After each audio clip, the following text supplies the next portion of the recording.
Now, the greatest radio shows of all time. Suspense. The Shadow Node. Washington calling David Harding, counter-spy. Classic radio theater. The Great Gildersleeve. Fibber McGee and Molly. Dragnet. Gunsmoke. The Lone Ranger. Now, step back into a time machine with your host, Wyatt Cox. Good evening, friends of the Inner Sanctum. You've heard me talking about your contributions to our Buy Me a Coffee fund. Well, guess what? Here comes the first of the big shows that we've been able to get a hold of. Staats Cotsworth, starring as Casey Crime Photographer. This episode was originally broadcast on October 27th, 1947. The Miscarriage of Justice. The Anchor Hocking Glass Corporation brings you Crime Photographer.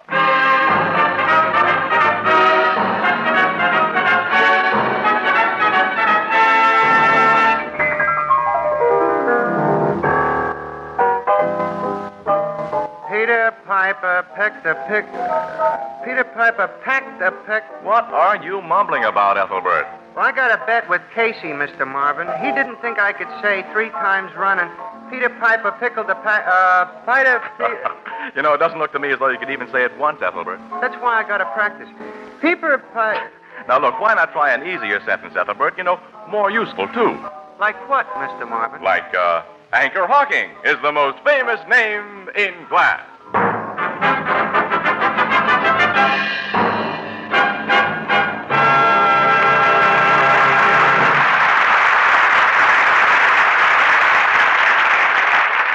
Good evening, ladies and gentlemen. This is Tony Marvin. Every week at this time, the Anchor Hocking Glass Corporation of Lancaster, Ohio, and its more than 10,000 employees bring you another adventure of Casey Crime Photographer, ace cameraman who covers the crime news of a great city. Written by Alonzo Dean Cole, our adventure for tonight, Miscarriage of Justice.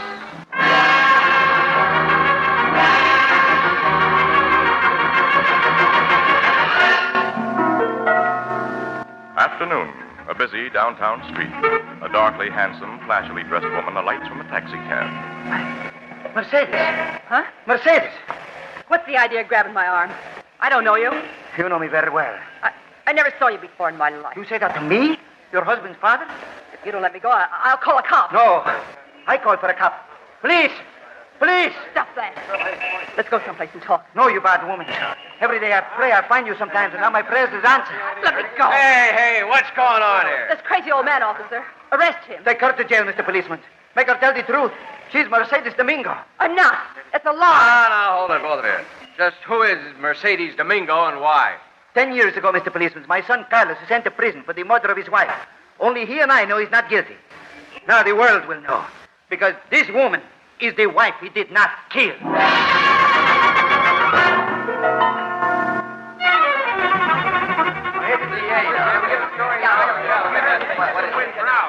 All right, you news hawk, all right. I'm ready to issue a statement. We want to interview her. Yeah, we want pictures of her and the old man who recognized her. That's right. Well, Casey, Miss Williams, all of you newspaper boys and girls, later. But right now, I'm giving you a break with an advance statement. Huh. All right. Ladies and gentlemen, some of you may be unfamiliar with the Domingo case, so I'll begin with a brief resume. Nearly 10 years ago, a young laborer named Carlos Domingo was convicted of killing his wife, Mercedes. On circumstantial evidence, Mr. Prosecutor. Well, I, Casey, was not district attorney at that time.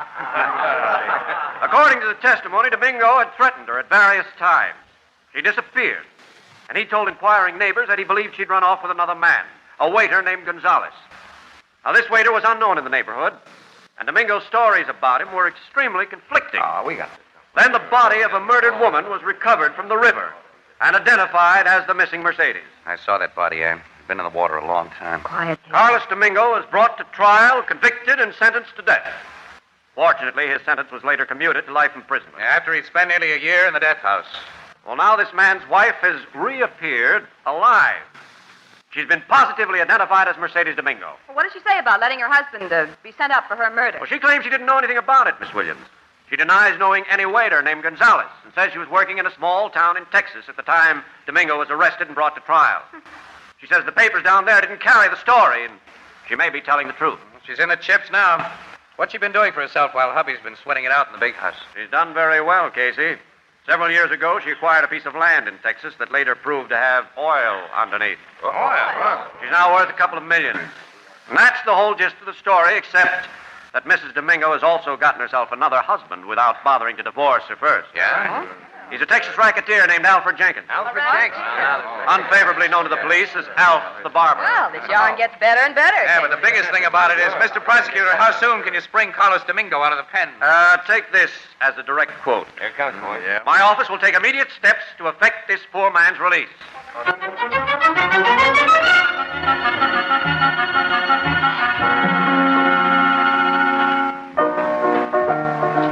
Good night, Mrs. Wheelbreaker. Here's your beer, Casey. Thanks, pal. I suppose you and Casey are going up to Wallstock Prison tomorrow morning to see Carlos Domingo be let out, Miss Williams. Mm-hmm. We are, Ethelbert. Yep, every paper in town's going to give it front-page coverage. Poor guy. 10 years in stir for a wife murder that didn't happen. And our impression of Mercedes Domingo is that murder couldn't have happened to a more deserving gal. I guess she ain't much good. Well, all the DA really has on her is a bigamy charge, and that may not stand up. Why not? She married this Alf the Barber guy while she had another husband. Well, here's the gimmick as I get it. According to a statute of limitations, if you don't hear from a wife or husband for so many years, he or she can be legally presumed dead, you see? Which means you're free to marry again. She says her lawyer told her that. Mrs. Domingo's second husband is sticking by her in all this, I read. Well, why shouldn't he? He married a couple of $1 million and he hopes to hang on to it. Mr. Jenkins is another sweet-scented character. How did he get his nickname of Alf the Barber? There's a very complicated reason behind that, Ethelbert. Yeah? His first name is Alfred, and he used to be a barber. I see. Oh. Yeah. Did he know she was married? She probably never told him what she'd done to her other husband, so all this has been quite a shock to the mug. Oh, Annie, it's getting late. Got to make an early start for that prison in the morning. It's quite a drive to Woolstock. Let's go home and get some sleep. Who's going to pay that poor guy for all he's been through? Well, the state will end up by giving him a few $1,000, I guess. But even at that, he's been a fall guy for nothing. Guess he's thinking plenty about that and is pretty sore. I'd be. Well, in prison, guys learn to keep their thoughts and their feelings to themselves, pal. Yeah. Well, let's go, Annie.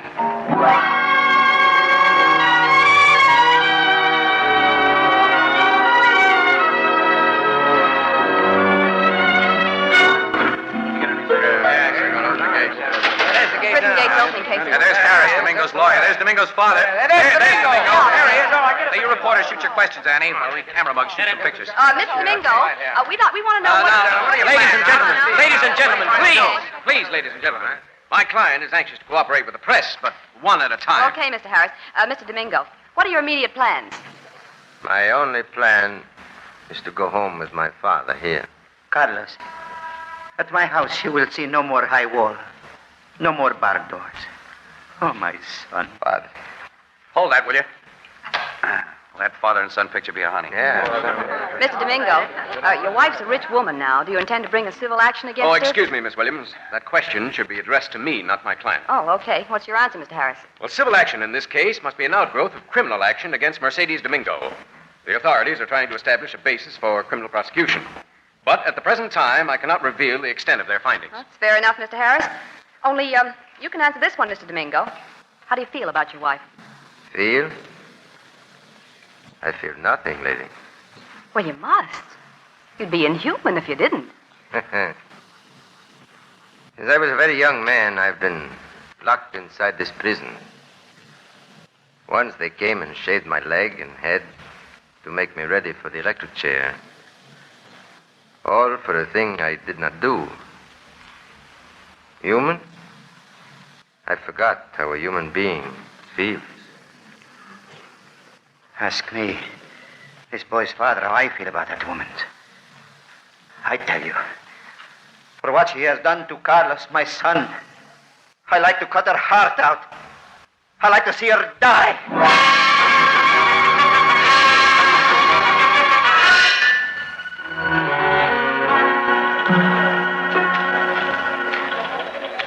Yeah, finish that up, Annie, will you, so we can get out of this lousy Yeah, I've got only a few more paragraphs to type, Casey. Express is sure milking the Domingo case. You're telling me. All the facts have been in print dozens of times since the story broke. Hey, there's your phone, kid. Oh, yeah. Oh, answer it, will you? I'm checking over this last page. Yep. Williams' desk, Casey speaking. Yeah, this is for you, Ann. Oh, hello, Thanks. boss. What? When? Where? Okay, we're starting right away. Come on. Hey, what is it, Casey? Well, there's something plenty new for your story, Annie. Mercedes Domingo has been murdered. Oh, no. Yes. Sometime last night, she was out on bail. Her body has just been found in her hotel room. She was slashed to death with a razor.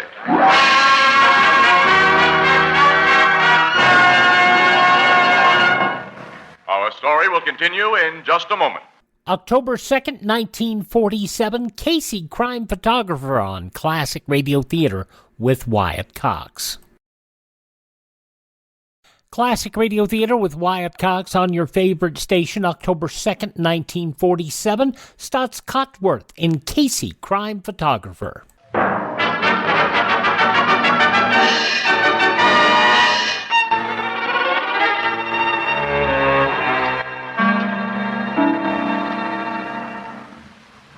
Whoever carved up Mercedes Domingo did a very thorough job, Logan. I'll say it was a thorough job, Casey. Put the sheet back over that body, Captain. Well, I told you not to look, Miss Williams. The doc says she was killed last night, huh? Yeah, about 11 o'clock. What have you found out? Well, not much so far. The floor clerk on duty can't remember anybody visiting the Domingo woman last night. She was known here as Mrs. Jenkins, of course. Did you find the murder weapon? No, we didn't find it, but Doc says only a straight razor could inflict such wounds. A barber's razor? Yeah. But we did find $10,000 in cash lying on this table where the killer couldn't have failed to see it. $10,000? Anything else? Yeah, somebody tore up a good-sized piece of blood-stained cardboard and burned it in that fireplace last night. What kind of cardboard? Oh, heavy, good-quality stuff with a linen-like finish. Like they used to make paper collars out of. Paper collars? Yeah, my old man wore them when I was a kid. You probably never saw one, Miss Williams. I've sent the pieces down to the headquarters lab, and that's all I've got, Casey. Outside of a perfect suspect. Yeah. It sure looks like a revenge killing. And that adds up to Carlos Domingo. Or Carlo's father. You remember what he said at the prison, Casey, that he'd like to cut this woman's heart out? Yeah. I'm having both father and son picked up and brought down to headquarters. Logan, you know, this adds up so easy. I distrust the total. Frankly, Casey, I'm a little afraid of it.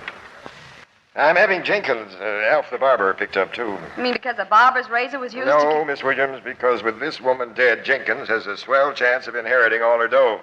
And it's that darn razor that makes him an unlikely suspect. Yeah, that fogs the picture. Well, I don't see why. He used to be a barber. Look, Annie, it isn't probable he'd use a murder weapon that ties up with his nickname and his former trade. You'd figure the cops would get ideas from that. That's 100% correct, Miss Williams. But, Captain, use of that razor has given you and Casey the idea that Jenkins is an unlikely suspect. Yeah, but... Clever, these women, Logan. Yeah. I'm starting for headquarters. Carlos, his old man, and Elf Jenkins had better have perfect alibis or else. Yeah, well, I don't think that or else can apply to Carlos, so, pal. He's already served time for the murder of his wife and been unconditionally pardoned. And a man can't be tried twice for the same crime, can he? That's for the lawyers to argue out. I'm just a cop with a murder to solve. Let's go.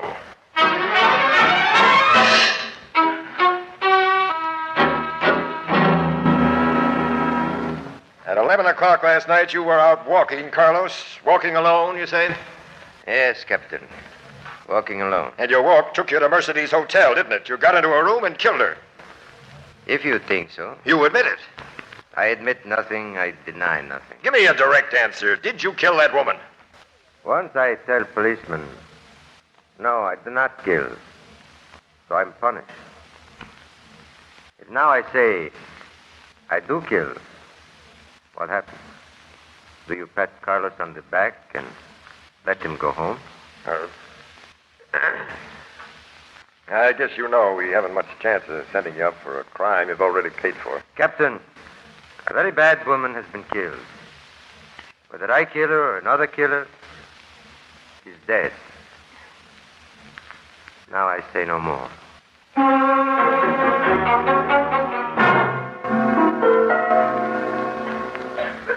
Domingo, your son says he was out between 10 o'clock and midnight. You can't prove you didn't leave the house, go to that hotel, and kill Mercedes. No. That I cannot prove. You did prove her. You did kill her. That can you prove? It was either you or your son. You think so, eh? All right, I'll let you think. My son you cannot make pay again for something he have paid for before. And I paid too when you peoples of the law took my only son away. Me? You cannot make pay again. For I am old and have little time to live. I laugh at you, Capitan. I laugh and say no more.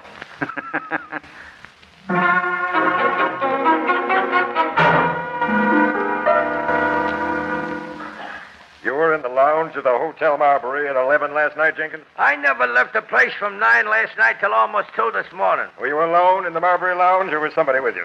2 very well-known gents. I mean gentlemen were with me.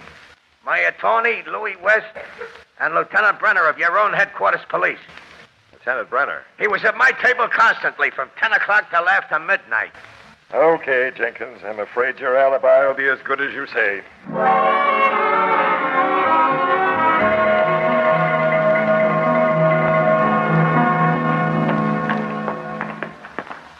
Here's our car, Annie. Come on, get in. Yeah, okay.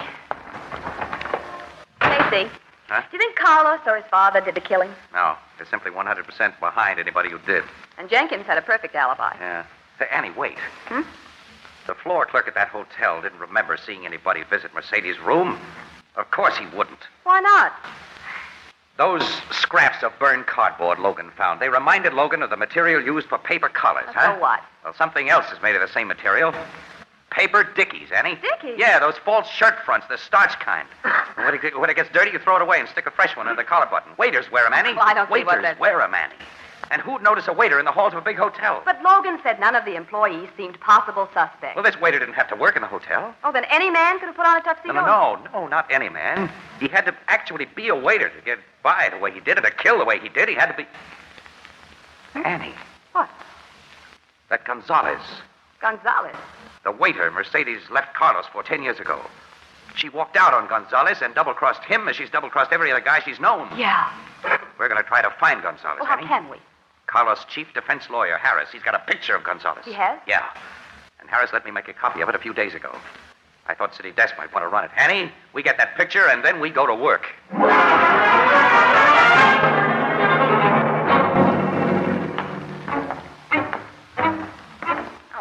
Casey, why are all employment agencies upstairs in walk-up buildings? I don't know, Annie. I don't know. This will make the 13th agency we visited. I don't know. Well, our luck is bound to change. Yeah. Get worse. Here's a joint. All right. You two a waitress and a chef? No. No. Well, in that case, nothing for you today. Only thing open for a married couple is a waitress and a chef. What I, cashier and counterman? Neither, pal. Well, you don't look like dishwashers. Well, thanks. I guess you must be a bartender, Phil. I can tell you're not a waiter. You ain't got the manner. And here are registry cards to fill out and give me 50 cents a piece. Mister, let me say something. Go ahead. Who's stopping you? Well, we're not looking for jobs. Oh, you want to hire people. Well, step into my office. Sit down. Make yourselves at home. What do you want? A helper restaurant, a hotel, lunchroom? or Look, we're looking for a waiter. I've got thousands of them. But we only want one. A special one. Here's his picture, look. You don't want this waiter? You know him? Of course I do. His name's Frank Gomez. Frank Gomez, eh? Yes, used to be a fine waiter. He's undependable now. I lost 2 jobs I got him. You don't want him. He's just the guy we do want, mister. Okay, I've warned you. Give me your address and I'll send him to you. No. Give us his address. I don't do business that way. No? What's that $20 bill for? Gomez address. This is the way I like to do business. Where'd I find his card? Say, that other fella must have been looking for Gomez. Huh? Other fella? Yeah, he was in here a half hour ago. What did the guy look like? A big fella, well dressed. That's all I noticed. Here's his address. Thanks, pal. Come on, Annie. Thanks for the double supper. Bye. Hey, Casey, what do you think... Who do you think was looking for Gomez? One of Logan's cops, Annie. That lug has figured those scraps of burned cardboard just the way I did. And he's put his guys out to find Gonzalez. If we want an exclusive story, Annie, we've got to get to this address before Logan beats us to it.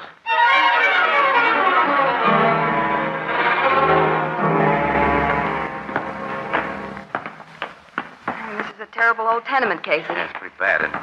I think we're on the wrong track. No man who lives in a place like this would have passed up Mercedes $10,000. We'll soon find out. Here goes.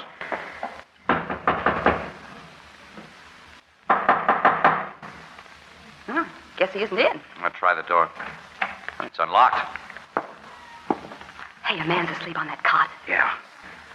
He's the guy of the picture, Annie. He's the wreck of that guy. Let me close the door. Now. Wake up, Gonzalez. Wake up, Gonzalez. Gonzalez. That used to be your name, didn't it, Gomez? You are a policeman. Been expecting a policeman? I was just dreaming. A pleasant dream. everything was over. Tell me about Mercedes, fella. She's dead. And you killed her? Yes, at last. Why? Because I was once a man, and she made me a dog. We took her away from Carlos Domingo. Yes. I'm crazy mad for her, and I'm fool. She made me hate her husband because she say he bad to her. October 2nd, 1947, Casey Crime Photographer on Classic Radio Theater with Wyatt Cox.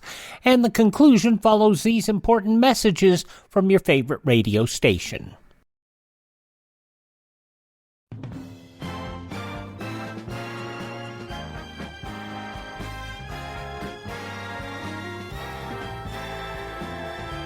Now on Classic Radio Theater with Wyatt Cox, the conclusion of Casey Crime Photographer, October 2nd, 1947. So when we read in paper that Carlos is arrested for her murder, we think it's fine joke on him. We say let him go to prison or die, then we will marry. You and Mercedes were in this city, then? Yes. I give her all my money and send her away. I stay here but change my name and go no more where people know me. She write me letters for a while. Then her letters stop. Go on. I go to town where she was, but she's gone. I know what she is then. And I know myself. Yeah, nice guy, weren't you? You didn't say a few words that would have gotten Carlos out of prison. I was afraid of police. Afraid and full of hate for the woman who had made me a coward and a fool. Then at last, I read in the paper of how Mercedes is found. I come back. I found out where she lived. And yesterday I called her on the telephone. You phoned her? I tell her I've kept her letters that would send her to prison. She beg I let her buy the letters, and I play with her like the cat with the mouse. I say get $10,000. I will come for it tomorrow, but I go to her last night. Yes, in your waiter uniform with a razor in your pocket. Yes, I tell her who I am. She's afraid. She quick offer me the money, then her bad life is ended. My bad life should be ended, too. Take me to jail, Mr. Policeman. Let's go, Gonzales. Stay where you are. What are you doing here, Jenkins? Why that gun? I'm here to protect my interests, Mr. Casey. Seems we were both trying to locate Gonzales in the same way this afternoon. It wasn't a cop that man told us about, and it Who is this man who is pointing a gun at us? Yes, you two should know each other. Gonzales, meet Mercedes' final boyfriend, Mr. Alf the Barber Jenkins. Oh. Change that boyfriend to husband, wise guy. Make it husband and sole heir. Yes, I'm beginning to get this straight now. Gonzales, hand over those old letters of Mercedes. The letters? I guess she told you about that phone call from Gonzales, Alf. Right after she got it. Yes, if Gonzales talked or showed those letters, you would be out as Mercedes' husband. The courts would award Carlos everything she had. Yeah. Gonzales, don't think I hold it against you for bumping off Mercedes. That's okay, fella. But I want them letters. Where are they? Wait, Gonzales. Don't tell him. Even if he gets those letters, he doesn't dare let you live or Miss Williams and me. We've heard your story. He's come here prepared for a killing. I see. The letters are not here, Mr. Barber. If you kept your trap shut, Casey, you might have lived a little longer. After this mug sees you get it in the belly, he'll be anxious to talk. And you'll get... No! Keep back! I'll come for you! Then take it, you chump! Yeah, and you take it, Mr. Jenkins! I got his gun, Annie. Yeah, he shot Gonzales, Casey. Right through the chest. Beat it for a doctor, quick, and the cops. Yeah, Quick, okay. kid. I'm on my way. Gonzales, you walked right into that gun of Jenkins when he was going to give me the works. If you hadn't drawn his attention away, he would have... I let innocent man go to prison and do not try to save him. Tonight, El Bueno Dios gave me a chance. Showed it. You understand? Yes. I understand.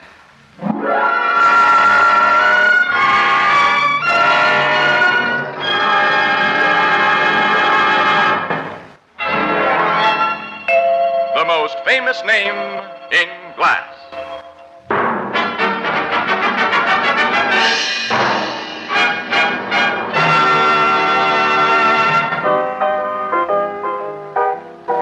You found them letters after Gonzales died, huh, Casey? The cops did, Ethelbert.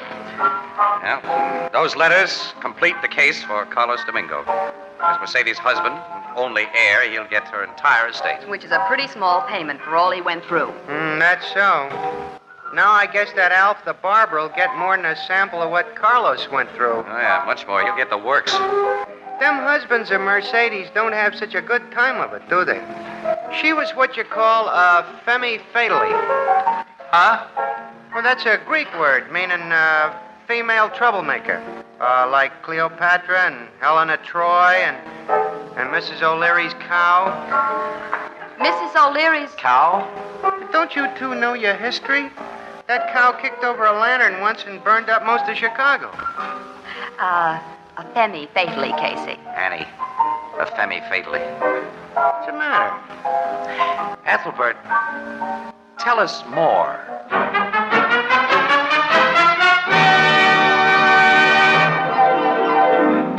Crime Photographer, starring Staats Cotsworth as Casey, is brought to you each Thursday by the Anchor Hocking Glass Corporation, makers of Fire King Oven Glass, Anchor Glass Containers, Anchor Caps and Closures, all products of Anchor Hocking, the most famous name in glass.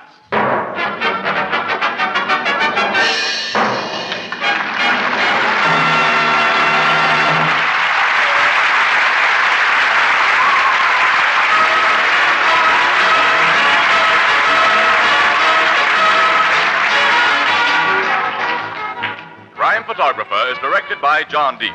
The original music is by Archie Blyer, and the program features Miss Jan Miner as Anne and John Gibson as Ethelbert. Herman Chittison is the Blue Note pianist. October 2nd, 1947, Casey Crime Photographer on Classic Radio Theater with Wyatt Cox.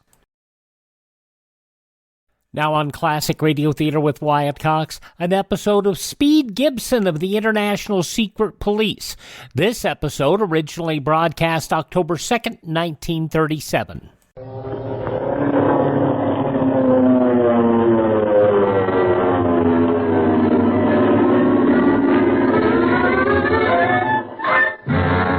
Speed Gibson of the International Secret Police.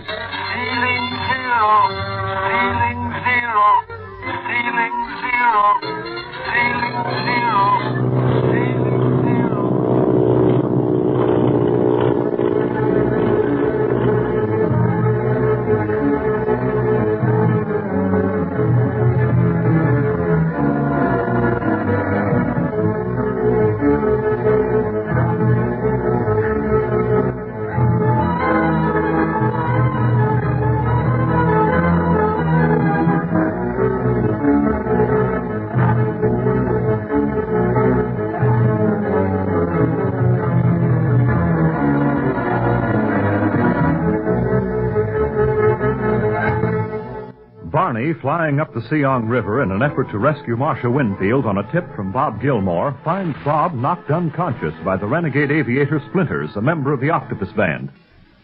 Meanwhile, Speed and Clint go to Li Ying's tea house preparatory to their return to the Seong Tunnel, where they plan to open the passage hidden by the secret rock door and track the Octopus to his lair. The boys find the tea house in flames, and Clint, thinking that Ying might be trapped, braves the fire while Speed begs him to come back. Clint! Clint! Where are you? Come back! Golly, what happened to him? Started smoke, I didn't see anything. Steve, what are you doing here? Ying, we thought you were in the crime laboratory. Most certainly not. Well, Clint went in there looking for you. What? In those flames? Yes. Wait here, Speed. I'm going in after Clint. Steve! It's Clint! Clint! Ying is safe! He's with me! Look. There he is. He's half overcome by smoke. Let us get him. Put your handkerchief over your mouth and nose, Speed. Yeah. Did I tell you to stay back, Speed? Grab that arm, Ying. I'll take this side. All right. But hurry. The fire is gaining rapidly. Yeah. Now, down the hall. Can you walk all right, James? Yes. If you leave me, Ying, that smoke almost blinded me. And it almost got me, too, Clint. Hurry. Hurry. The roof may cave in at any time. Here now, out on the street.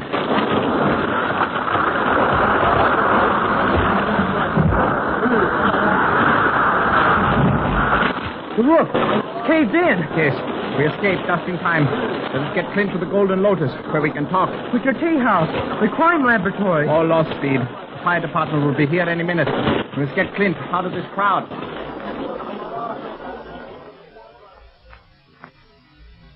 Are you feeling okay now, Clint? Yes, Speed. Thanks to you and Ying. It is I who should be thanking you, Clint, for risking your life in the flames when you thought me trapped in the crime laboratory. Well, how did you escape it anyhow, Ying? Did you know there was a fire? Oh, yes. My bedroom is right next to the laboratory, and I was awakened by the odor of smoke. When I tried to open my door, I found it bolted. Then the Octopus gang started the fire and locked your door so you couldn't get out. I believe the Octopus band is responsible, all right, Speed. But locking my door did not keep me in my room, for I have a sliding panel between it and the laboratory for just such emergencies. I saw that the fire was beyond my control, and my telephone wires had all been cut. So I hurried out to get the fire department. There was some delay, and by the time I returned, I found Speed in the hallway. Well, we were all lucky to escape without injury. Well, that fire certainly wrecked our headquarters here in Hong Kong, Ying. Yes, it is too bad. All my equipment gone, but it can be replaced. Just takes a little time. Meanwhile, could we establish temporary headquarters in the home of Dr. Kingsley? Well, insofar as shortwave radio messages, yes. Otherwise, I hesitate to say. After all, the little girl is there. But if it's a secret police headquarters, Clint, Jean'd be safer there than any place else. Well, I'll have to think it over. Meanwhile, let's get on to the Siang Tung. Is everything in readiness? Yes. Our men have already gone down to the dock. They left before I awakened. I gave them their orders last night.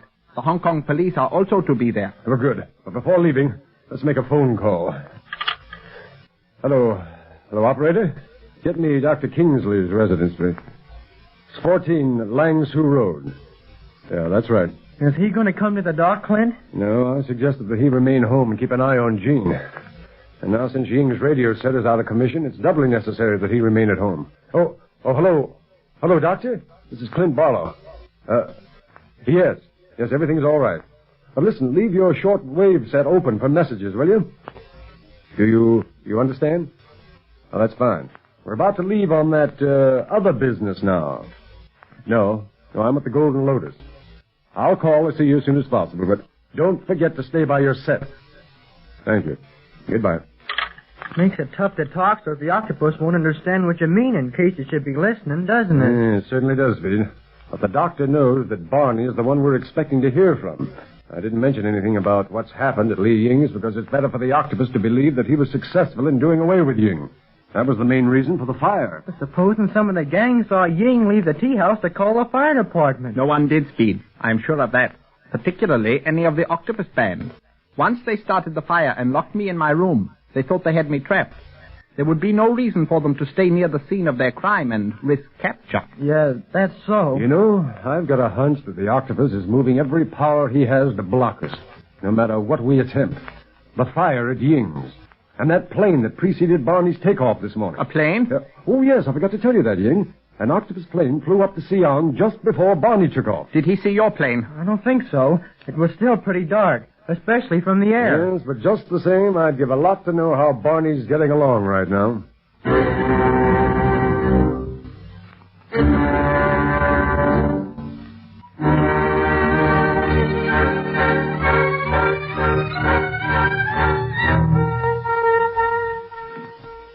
Bob, do you feel good enough to talk yet? Yeah, Barney. I had a heck of a time bringing you around. Whoever slugged you really meant it. How you ever got around getting a fractured skull is beyond me. Yeah, Splinters did it. Splinters? You mean that guy we had trouble with before? Yeah, he was half crazy. Pulled a gun first. I tackled him, and after some fighting, everything suddenly went black. Yeah, on account of he let you have it over the dome with the butt of his gun. Lucky you have thick hair, fella. As it is, you won't get a hat on over the bump he raised for several days. Say, Marcia, what about her? That's just what I was thinking. Splinter stopped here on his way there. We gotta do some fast flying if we want to save her. Well, come on then. What are we waiting for? Oh! You mostly. You can't take a conk on the head like you got and get right up feeling ducky. Take it easy at first. I'm all right now. Fine. Where's your artillery? In the drawer over there. I'll get it for you. Here it is, along with plenty of ammunition. And here's your coat, too. I got an extra helmet for you in the plane. Okay, let's go.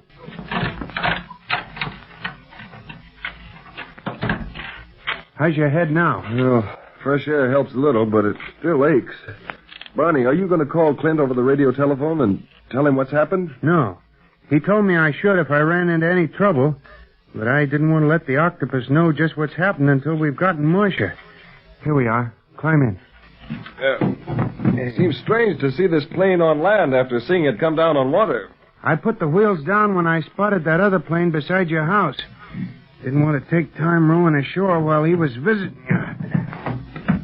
You knew it was an Octopus plane? Yeah. Yeah, but he surprised me when he sat down here. Thought he'd go right to where Marcia's hid out. Here's your helmet. Thanks.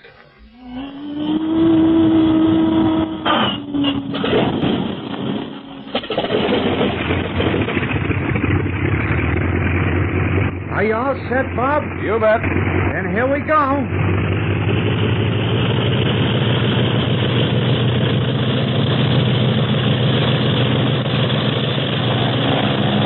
We're off. Now, which way?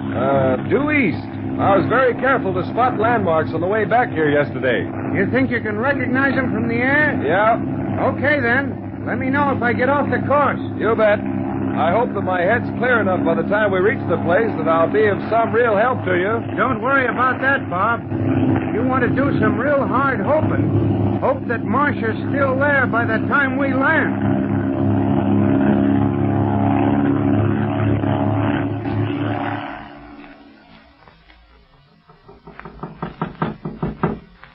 Open up. Step on it. You are Splinters? Yeah. Where's the girl and what are my orders? Hurry, I'm being followed. The master is waiting for you. He would speak with you. The Octopus? Is he here? No. Come. See this high-frequency set? Oh, you mean it's on? He can hear us talking now? Yes, Splinters. I can hear you talking. What did you mean when you said you were being followed? Why, nothing. I'm just nervous, I guess. Don't lie, Splinters. All right, I am being followed. When I went to Gilmore's shack, he was wise to me. Grabbed my gun and almost got it away from me. But during the tussle, I slugged him with it. When I got free of him, I was just going to shoot when I hears this other plane. What other plane? Barney Dunlap's. Dunlap? What did you do? I saw him land and started coming on the run, so I got out the back way and took off while he was inside with Gilmore. You mean you left Gilmore alive? Well, I don't know, Octopus. I hit him hard. But you did not shoot him. You failed, you fool. You left him there to tell what he knows to Dunlap. Because you were afraid of the secret police. No, I wasn't afraid. But I didn't want to stay there and maybe get caught. Then I couldn't have come here for the girl. You were afraid, Splinters, and you know it as well as I. Now that is all done. You have another job ahead of you, Splinters. The removal of Marcia Winfield. Well, but listen, and if you fail in this, you think you've known terror during the past few weeks in my torture room. No, wait a minute. Let me assure you that you have experienced nothing. Nothing, do you hear? No. If you fail me a second time. I won't fail. I won't, honest. My flop at Gilmore's couldn't be helped. I didn't know Dunlap was after me. I never seen him. Silence. Suit. Yes, master. Bring Marcia Winfield from her hiding place. Immediately. Come.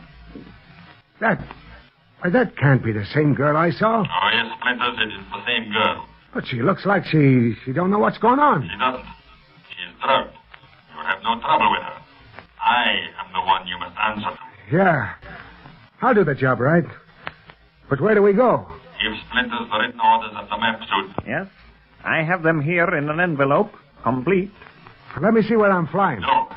You have no time to study my orders and the map now, Splinters. Take Marcia Winfield and get to the plane as soon as possible. Then, once you are in the air, you will see where to land to refuel and the course you are to follow. But give me just an idea where I'm heading for. You know what you are heading for if you fail me? Yeah. Suit. Remove all traces of the band from the hut. Hide this high-frequency set in the usual place. Yes, master. The place shall be deserted. Good. And you, Splinters, get Marcia Winfield into the plane and take off immediately. You are flying into Tibet. Tibet? Yes. And meanwhile, I shall rid myself of Speed Gibson and Clint Barlow. At last I have separated my enemies. Now I have them exactly where I want them.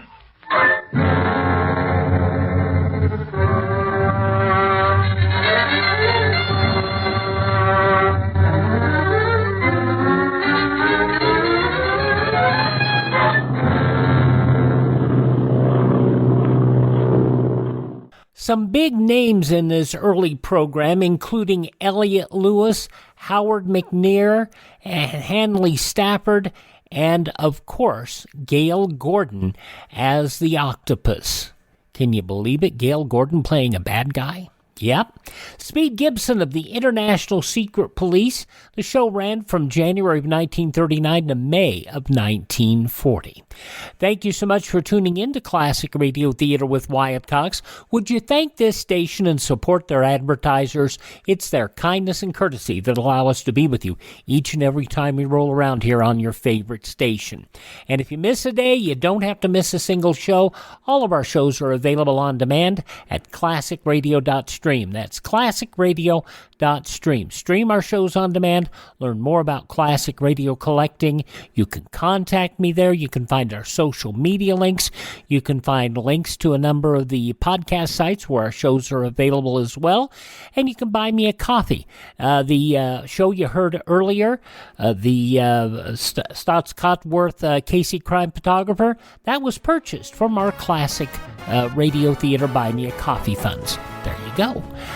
Thanks for tuning in. Tell all your friends the great radio shows are right here at this spot on the dial. Classic Radio Theater with Wyatt Cox on your favorite station.